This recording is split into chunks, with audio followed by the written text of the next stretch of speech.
नमस्कार, अपना एमपी देख रहे हैं आप और मैं हूं आपके साथ अवंतिका श्रीवास्तव। तमाम बड़ी खबरों की चर्चा करेंगे, लेकिन सबसे पहले राजधानी भोपाल से बड़ी खबर सामने आ रही है। 6 नंबर मार्केट पर एक दुकान में भीषण आग लग गई है। अंगीठी की दुकान में बड़ी आग लगी है। आग से आसपास के माहौल में भी दहशत फैल गई है। 3 मंजिला बिल्डिंग में आग लगने से आसपास के इलाकों में भी धुआं भर गया है। आग वाली दुकान के पीछे एक बड़ा रिहायशी इलाका है। फायर ब्रिगेड की दमकल की टीम को लगातार सूचना देने के बाद जब टीम यहां पर पहुंची तो कड़ी मशक्कत के बाद इस आग पर काबू पाने की कोशिश की गई। 6 नंबर मार्केट की तस्वीरें हैं। अंगीठी की दुकान में भीषण आग लगी। ये तस्वीरें देखिए, धुआं उठता हुआ साफ तौर पर आपको तस्वीरों में नजर आ रहा होगा। भोपाल के 6 नंबर मार्केट में अंगीठी में एक दुकान में आग लग गई। सुबह का ये पूरा का पूरा मामला है और आग इतनी भयानक थी कि कुछ ही मिनटों में उसने एक बड़े हिस्से को कवर कर लिया और अंदर रखा पूरा सामान भी आप देख सकते हैं कि किस तरीके से जल चुका है, कंप्यूटर से लेकर। और ये अंगीठी की दुकान है और इसी दुकान में लगी आग में उठ रहे धुएं से आप अंदाज़ा लगा सकते हैं कि यहाँ पर कितनी आग भयानक थी, क्योंकि इसी में से लगी कंप्यूटर की दुकानें हैं, कई और दुकानें। और यदि आग पर समय रहते नियंत्रण नहीं पाया जाता तो निश्चित तौर पर बड़ी घटना हो सकती थी। जिस बिल्डिंग में ये आग लगी है वहाँ पर ऊपर भी रिहायशी बस्ती है, इसके पीछे एक बड़ी बस्ती है और सबसे बड़ी बात है कि ऊपर कुछ लोग भी रहते हैं। आग भड़कती तो निश्चित तौर पर बड़ा नुकसान हो सकता था, लेकिन ये आग की तस्वीरें आपको बता रही हैं कि कितनी भयानक ये आग थी। हालांकि फायर ब्रिगेड की दमकलें मौके पर पहुंची और आग पर काबू पाया गया है। तो ये सुबह की घटना है, लेकिन जो धुआं उठ रहा है वो बता रहा है कि आग कितनी भयानक थी। कैमरा पर्सन संजय नामदेव के साथ अनुराग श्रीवास्तव, न्यूज़ 18 भोपाल। सही, अनुराग हमारे साथ फोन लाइन पर जुड़ रहे हैं। अनुराग, क्या कुछ जानकारी इस पूरे घटनाक्रम को लेकर और फिलहाल वहां पर क्या स्थिति है? देखिए, आग पर फिलहाल काबू पा लिया गया है। आग की खबर लगते ही फायर ब्रिगेड की दमकलें पहुंची थी मौके पर और अभी की हम बात करें तो आग पर पूरी तरीके से कंट्रोल कर लिया गया है, लेकिन अभी तक आग के कारणों का पता नहीं चला है। असल में ये दुकान जो है अंगीठी की दुकान है, यानी कि यहाँ पर जो भोजन तैयार किया जाता है और इसी फूड सेंटर में किसी चिमनी के कारण या किसी आग के कारण ही आग लगने की संभावना जताई जा रही है। लेकिन आग की लपटें और उससे उठने वाले धुएं ने एक बड़े हिस्से को कवर कर लिया था और इसी से लगी कुछ और कंप्यूटर की दुकानें थी, ऊपर कुछ लोग रहते थे। लेकिन यदि आग और भयंकर होती और यदि तेजी के साथ चलती तो निश्चित तौर पर बड़ा नुकसान हो सकता था, लेकिन फिलहाल आग पर काबू पा लिया गया है। ये एक संतोष वाली खबर है। ठीक है, शुक्रिया आपका अनुराग इस पूरी जानकारी के लिए। आगे बढ़ते हैं, मुरैना से बड़ी खबर है। मिठाई की दुकान पर जमकर लात घूसे चले हैं, लाठी डंडे चले हैं। दुकानदार के साथ आरोपियों ने मारपीट की है। सबलगढ़ अस्पताल के पास की घटना, विवाद का वीडियो भी सोशल मीडिया पर लगातार वायरल हो रहा है। पुलिस पूरे मामले की जांच कर रही है। तस्वीरें देखिए, मुरैना की ये तस्वीरें बेहद ही चिंताजनक। मिठाई की दुकान पर देखिए किस तरह से मारपीट हुई। सही, दुष्यंत हमारे साथ फोन लाइन पर जुड़ रहे हैं। दुष्यंत, क्या कुछ जानकारी, क्या रहा ये पूरा विवाद? जी अवंतिका, ये सबलगढ़ उप स्वास्थ्य केंद्र है, वहाँ एक परिसर में एक मिठाई की दुकान है। वहाँ पर मिठाई लेने को लेकर ये विवाद हुआ एक युवक के साथ। बाद में उस युवक ने अपने अन्य साथियों को बुलाया और उन सभी लोगों ने मिलकर दुकानदार जो था उसको बाहर, दुकान से बाहर पहले तो खींचा, उसके साथ मारपीट की, लात-घूंसों से, लाठी डंडों से। और ये पूरी घटना का वीडियो जो दुकानदार में एक और युवक सहयोगी युवक था, उसने, कर्मचारी ने ये पूरा वीडियो बनाया, सोशल मीडिया पे वायरल हुआ। उसके बाद पुलिस हरकत में आई और वीडियो जो है उसके आधार पर जो आरोपी है उनकी पहचान की जा रही है। हालांकि अभी तक पहचान नहीं हो पाई है। वो दुकानदार के पास भी बहुत सुबह मिठाई लेने और नाश्ता करने आया था, इसलिए उसका नाम भी दुकानदार को नहीं पता। लेकिन पुलिस ये वीडियो के आधार पर, वायरल वीडियो के आधार पर जांच कर रही है और आरोपियों को तलाश रही है। जी ठीक है, शुक्रिया आपका दुष्यंत जानकारी के लिए।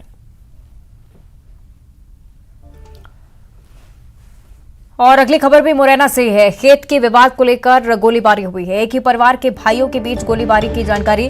एक पक्ष ने जमकर फायरिंग की और फायरिंग में एक शख्स घायल भी हो गया है। नूराबाद थाना क्षेत्र के धनेला गांव का ये मामला।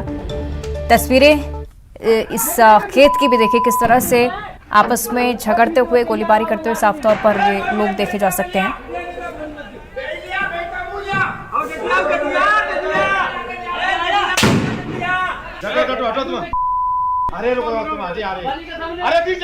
देखिए, फायरिंग की आवाज भी साफ तौर पर आप सुन पा रहे होंगे। एक व्यक्ति घायल हुआ है इस पूरी घटना में। पुलिस को भी मामले की जानकारी दी गई है। आगे बढ़ते रुख करेंगे इंदौर की ओर, जहां पर विश्व हिंदू परिषद की एक बड़ी बैठक हुई है। केंद्रीय प्रबंध समिति की बैठक थी और विहिप के केंद्रीय महामंत्री मिलिंद परांडे का बयान उसको लेकर धर्मांतरण, लव जिहाद, घुसपैठ, जनसंख्या संतुलन, बढ़ती इस्लामिक जिहादी हिंसा और गौ हत्या रोकने के विषयों पर चर्चा हुई है। वक्फ बोर्ड को निरस्त करने की मांग अब उठाई जा रही है। काशी मथुरा भी हमारे एजेंडे में शामिल। उन्होंने कहा है कि धार, भोजशाला सहित ऐसे सभी मामले जिनको लेकर अब आवाज बुलंद की जाएगी। चुनौतियां हैं आज हमारे सामने। इस्लामिक जिहादी हिंसा है, जनसंख्या का असंतुलन है, ईसाई मिशनरियों द्वारा धर्मांतरण के षड्यंत्र है, लव जिहाद जैसे षड्यंत्र है, गोहत्या है। तो ऐसे अनेक चुनौतियों के बारे में इस बैठक में विचार होगा और इनको उत्तर देने के लिए, इनको निरस्त परास्त करने के लिए कार्य योजना के ऊपर भी विचार यहां पर हो जाए। के विकास सिंह हमारे साथ इंदौर से लाइव जुड़ रहे हैं, उनसे हम चर्चा कर लेते हैं। विकास, क्या कुछ जानकारी इस महत्वपूर्ण बैठक को लेकर अभी तक?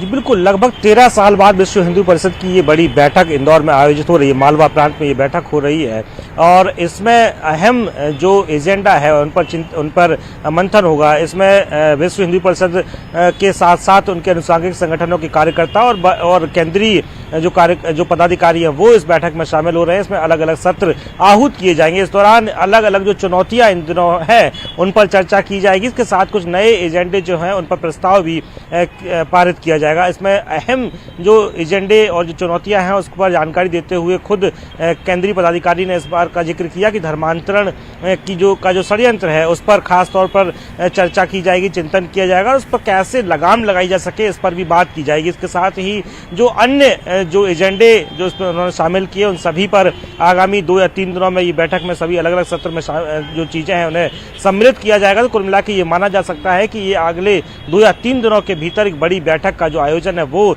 इंदौर में होने जा रहा है और विश्व हिंदू परिषद की बैठक के बाद कुछ अलग जो एजेंडे के बाद जो सार है वो निकल कर सामने आएगा। ठीक है, शुक्रिया आपका विकास इस पूरी जानकारी के लिए। हालांकि देखना होगा कौन सी महत्वपूर्ण बातें इस बैठक के बाद सामने आती है। आगे बढ़ते हैं, जबलपुर से बड़ी खबर का रुख करेंगे। यूएसए से लौटे दंपति की कोरोना जांच में पॉजिटिव रिपोर्ट देखने को मिल रही है।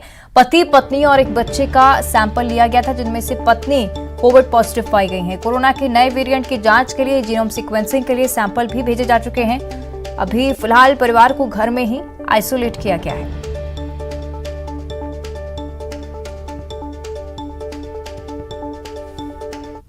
कोविड के दौरान आज जबलपुर में एक महिला जो बेलहरी क्षेत्र में है ये कोविड पॉजिटिव पाई गई हैं। इनकी ट्रैवल हिस्ट्री है, ये अमेरिका से 23 दिसंबर को भारत आई हैं और दिल्ली से आगरा होते हुए जबलपुर आई हैं। यहाँ इनके पेरेंट्स रहते हैं। महिला को कुछ कफ एंड कोल्ड था तो इन्होंने अपना टेस्टिंग कराया था। अभी उनके पति और बिटिया का टेस्ट नहीं हुआ है, इनके कल सैंपल्स लिए जाएंगे। इन महिला का भी कल सैंपल पुनः लिया जाएगा जो जीनोम सीक्वेंसिंग के लिए ग्वालियर DRDO भेजा जाएगा। इसके अलावा उनके परिवार में यदि और भी 2 सदस्य हैं जिनका कल सैंपल और लिया जाएगा और उनकी भी जांच की जाएगी, क्योंकि कांटेक्ट ट्रेसिंग करना आवश्यक होता है। घबराने की आवश्यकता नहीं है, सब एहतियात बरतें और कोविड प्रोटोकॉल्स का फायदा जो पालन करने के लिए कहा गया है वो करें। और इसी को लेकर भोपाल से भी एक बड़ी जानकारी। स्वास्थ्य मंत्री डॉक्टर प्रभुराम चौधरी का बयान इसे लेकर सामने आया है। अमेरिका से लौटी महिला कोरोना पॉजिटिव पाई गई है। आज जीनोम सीक्वेंसिंग के लिए सैंपल भी भेजे जा चुके हैं। 10 दिनों में रिपोर्ट सामने आएगी उन्होंने कहा है कि प्रवासी भारतीय दिवस कार्यक्रम पर भी कोरोना का साया मंडराता नजर आ रहा है। 5 देशों से एनआरआई पर कड़ी निगरानी रखने की बात भी अब कही जाने लगी है।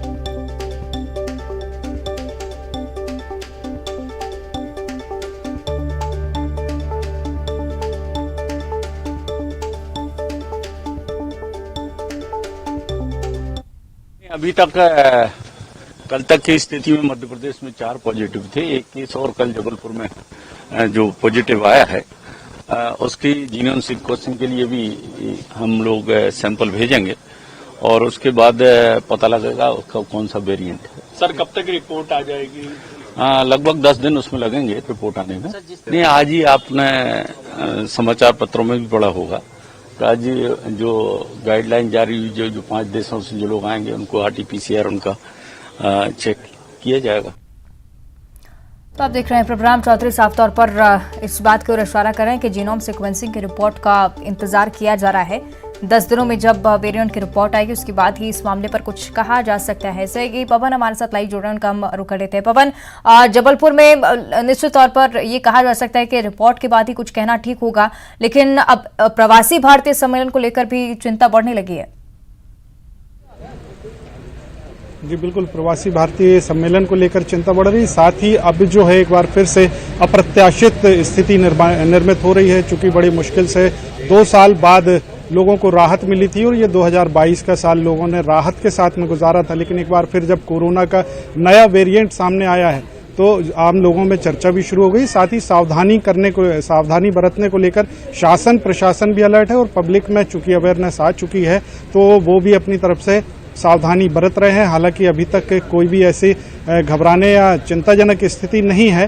हालांकि अब जो USA से महिला लौटी है, परिवार लौटा है, उनकी रिपोर्ट आने के बाद ही क्लियर हो पाएगा और साथ ही इस बार क्या सावधानी रखना है और किन बातों का विशेष तौर पे ध्यान देना है, ये बातें भी अब प्रशासन और स्वास्थ्य विभाग इस बात की चिंता कर रहा है, लोगों को अवेयर करने का प्रयास कर रहा है। लेकिन लोगों में अब जो है इस बात की चर्चा शुरू हो गई, तो साथ ही सावधानी बरतना बेहद जरूरी है। और जो बाहर से लोग आ रहे हैं, दूसरे देशों से लोग आ रहे हैं, उनकी भी मॉनिटरिंग की जाएगी। फिलहाल जो परिवार पॉजिटिव आया है, जिसमें महिला पॉजिटिव आई है, उन्हें आइसोलेट किया है और साथ ही उनसे घर को भी पूरा क्वारंटाइन किया गया है। चारों तरफ से पाबंदियां लगाई गई हैं ताकि कोई भी उनसे कॉन्ट्रैक्ट में न रह सके। बिल्कुल, अब जरूरी है कि जमीनी स्तर पर लोग सावधानी बरतना शुरू करते हैं। शुक्रिया आपका पवन इस पूरी जानकारी के लिए। और अब आगे बढ़ते हैं, गुना से बड़ी खबर सामने आ रही है। अपनी ही पार्टी को घेरते हुए एक बार फिर से कांग्रेस विधायक लक्ष्मण सिंह का एक ट्वीट देखने को मिल रहा है। ट्वीट करके कांग्रेस के आंतरिक सर्वे का उन्होंने जिक्र किया। 17 पूर्व मंत्री और 37 वर्तमान विधायक ही जीतते हुए नजर आ रहे हैं। इस बात का जिक्र उन्होंने ट्वीट में किया है कि विपक्ष में रहने के बाद भी, भारत जोड़ो यात्रा के बाद भी ऐसी स्थिति क्यों बनी है, शीर्ष नेतृत्व संभवतः इसका उत्तर दे सकता है।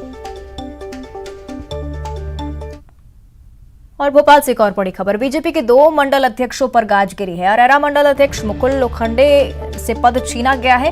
आपको बता दें कि बड़े नेताओं के खिलाफ सोशल मीडिया पर टिप्पणी की जा रही थी उनकी तरफ से, साथ ही साथ उन्हें निष्कासित करने के पीछे यही एक बड़ी वजह। और दूसरे मंडल अध्यक्ष को शो कॉज नोटिस थमाया गया है। MP नगर मंडल अध्यक्ष राजेंद्र सिंह को पार्टी लाइन से हटकर काम करने पर जिला अध्यक्ष सुमित पचौरी ने नोटिस थमाया है। पहले भी राजेंद्र सिंह पर कई सारे आपराधिक मामले दर्ज हो चुके हैं।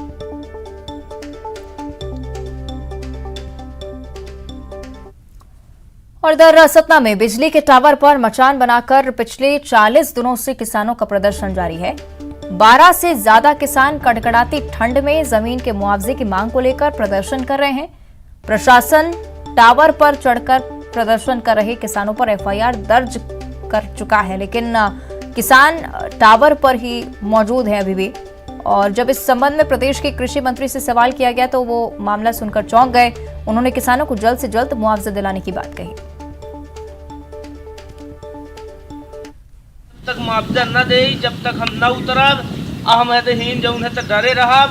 ज्यादा जो शासन प्रशासन हमें परेशान करती तो हम अब जान दे जाब, हीन से अब पूछ जाब। अपनी गाइडलाइन बनाए हैं शासन की, 12 लाख 14 लाख जो बनाए हैं वो टावर का दें, जो 4000 5000 मीटर के हिसाब से जो तार का बना है वो दें। जो ये पेड़ पौधे हमारे सब काट रहे हैं तो उनका भी दें।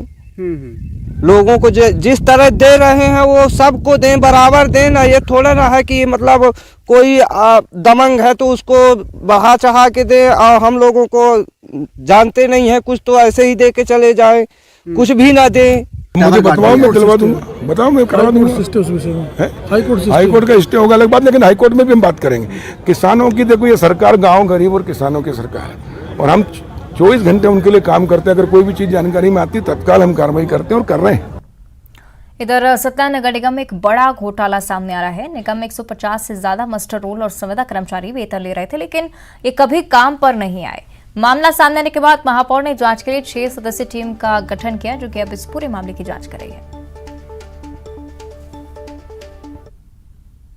पूरी रिपोर्ट लिखित में आना बाकी है, लेकिन जो प्रथम दृष्टया ध्यान में आया है उसके हिसाब से शुरू में हमने 82 कर्मचारियों को जो मास्टर कर्मी हैं उनको एक बार बैठाया था जो ड्यूटी नहीं आ रहे, लेकिन उसमें काफ़ी असंतोष दिखा। लोगों ने कहा कि हम 2 दिन 4 दिन से नहीं आ रहे, कोई बोले 15 दिन से नहीं आ रहे। तो हमने उसकी एक जांच समिति बनाई। उसमें हमने 3 भाजपा के पार्षद, 1 कांग्रेस के पार्षद और 2 नगर निगम के अधिकारियों को सम्मिलित किया, और जो रिपोर्ट उन्होंने बनाई है प्रमाण सहित, अभी वो मेरे पास लिखित में आना बाकी है, लेकिन जो मौखिक रूप से उन्होंने जानकारी दी है उसमें काफ़ी अनियमितता ध्यान में आई है, और जो भी इसमें गड़बड़ पाए जाएंगे उनके ऊपर मैं सख्त से सख्त कार्रवाई करूँ। और इधर गुना के आरोन में एक बार फिर से शिकार का मामला सामने आया है। वन विभाग की कार्रवाई में सिर्फ 2 ही आरोपी हिरासत में आए हैं, लेकिन बताया जा रहा है कि इसमें 24 से ज्यादा लोग शामिल हैं। विभाग की माने तो 28 से 29 दिसंबर की रात रेंजर को शिकार की सूचना मिली। घेराबंदी कर 2 लोगों को पकड़ा गया। इनके पास से 18 से 20 किलो मांस पकड़ा गया, जो कि नीलगाय जैसे किसी बड़े जानवर का हो सकता है। बंदी के दौरान 2 व्यक्ति पकड़े गए, जो एक मोटरसाइकिल से नीलगाय का मांस लेकर आ रहे थे। उन व्यक्तियों को पूछताछ के लिए तथा मांस और मोटरसाइकिल जब्त कर वन परिक्षेत्र कार्यालय। और छतरपुर तहसील में नवागत तहसीलदार सुनील वर्मा ने आम जन को वीआईपी कल्चर की याद दिला दी है। तहसील के गेट से बैरिकेडिंग कर उन्होंने अपने लिए पार्किंग सुरक्षित कर ली है। जनता को भगवान भरोसे छोड़ दिया है। इस पर जब वकीलों ने आपत्ति जताई तो आम लोगों के लिए बाउंड्री तोड़कर दूसरा गेट बनवाने का आदेश जारी कर दिया, लेकिन उन्होंने गेट से बैरिकेड नहीं हटाया। वहीं तहसीलदार का कहना है कि उन्होंने ऐसा इसलिए किया क्योंकि तहसील परिसर में जाम की समस्या न हो। जैसे कि प्रदेश के मुखिया शिवराज सिंह चौहान एक तरफ सुशासन सप्ताह मना रहे हैं कि आम जनता से अधिकारियों का कनेक्टिविटी बनी रहे और विभागों में कोई दिक्कत ना हो, कोई परेशानी ना हो, लेकिन अब छतरपुर तहसील जो है, यहाँ के जो तहसीलदार जब से नवागत तहसीलदार आए हैं उन्हें जनता बदबू मार रही है, यानी कि बसा रही है। तो अपने लिए तो उन्होंने एक बैरिकेड लगा दिया है, लग्जरी व्यवस्था कर ली है, और एक गार्ड भी खड़ा कर दिया है कि कोई आ जा भी ना पाए और सिर्फ उन्हीं की गाड़ी बस खड़ी रहे। और एक तरफ आप अगर देखोगे, आप खुद देखा होगा आपने कैमरे से, दूसरी तरफ इतनी गाड़ियां खड़ी हुई हैं, आम जनता निकल नहीं पा रही है, निकलने के लिए जगह नहीं है, दूसरा गेट बना रहे हैं। इसका मतलब ये है कि उन्हें जनता बदबू मार रही है, जनता से वो मिलना नहीं चाहते हैं। इसके उद्देश्य ये है कि जैसा मैं जब यहाँ ज्वाइन किया था तो काफ़ी गेट के सामने ही वाहन खड़े रहते थे, जाम की स्थिति उत्पन्न होती थी, लोगों को असुविधा होती थी, और इसी को तारतम्य में रखते हुए हमने और एसडीएम साहब ने प्लानिंग की। और गृह मंत्री डॉक्टर नरोत्तम मिश्रा ने पीएम नरेंद्र मोदी की मां के निधन पर दुख जाहिर किया है। मां के निधन से बढ़कर कोई अपूर्णीय क्षति नहीं हो सकती, उनकी तरफ से कहा गया। साथ ही उन्होंने हीराबा को विनम्र श्रद्धांजलि दी है कि अवसान से बढ़कर कोई असहनीय और अपूर्णीय क्षति नहीं हो सकती। पूज्य मां हीराबा का जीवन त्याग, तपस्या और कर्मठता का प्रेरणादायी उदाहरण है, जिन्होंने अपने अंश को शक्तिपुंज बनाकर राष्ट्र सेवा के लिए समर्पित कर दिया। ऐसी पूज्य मां के चरणों में मैं विनम्र श्रद्धांजलि, अश्रुपूरित श्रद्धांजलि अर्पित करता हूँ। और अब 25 सेकंड में खबर।